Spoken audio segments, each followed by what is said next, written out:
Uharigani mwanamichezo popote pale ulipo, jina langu ni Saidi Ali. Enjoy ni kusitu uendelee kutufuatilia kupitia Ni Yako TV kupitia mitandao yake ya kijamii kama Instagram, Facebook na YouTube kama Ni Yako TV. Habari kubwa ambayo tuko nayo ni kuhusiana na klabu ya Dar es Salaam Young Africans ambayo kupitia ukurasa wake rasmi umesema kuwa hawana imani tena na viongozi ambao wanaendelea katika taasisi ambazo zinaongoza ligi ya Tanzania bara. Kupitia ukurasa wa Dar es Salaam Young Africans umeposti taarifa ambayo inakwenda kusema na nukuu: uongozi wa Young Africans Sports Club unapenda kuutaarifu umma kuwa umepokea majibu kutoka mahakama ya kimataifa ya usuluhishi michezo CAS kuhusu kesi yetu namba CAS 2025 mkato 11298.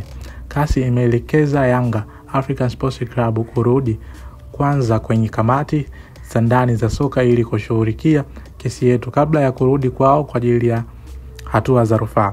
Lakini kutokana na uonevu na uvujaji mkubwa wa kanuni na upendeleo wa dhahiri kwa baadhi ya timu unaoendelea kufanywa na mamlaka za soka Tanzania, uongozi wa Yanga Sports Club hauna imani na hauko tayari kupeleka shauri hilo kwenye mamlaka ambazo zinatenda dhuluma.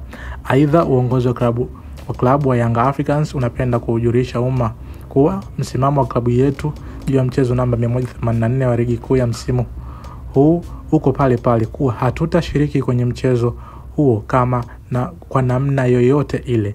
Wanayanga wote watakuwa tayari kuipambania haki yao kivyovyote vile ili kukomesha dhuluma na uvujaji mkubwa wa kikanuni unaendelea kufanywa na mamlaka za soka kwa maslahi mapana ya maendeleo ya nchi. Imetolewa na kamati ya utendaji wa Young Africans Sports Club.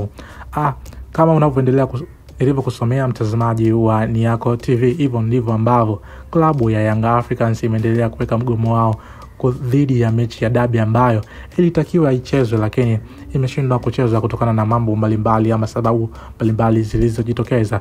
Je, tuone Yanga ni kweli hawatopeleka timu hata baada ya bodi ya ligi kutangaza tarehe rasmi ya mechi hiyo? Tusubiri tuone, na sisi kama Ni Yako tuko hapa kukujuza habari zote za kimichezo kutoka ndani na nje ya mipaka ya Tanzania.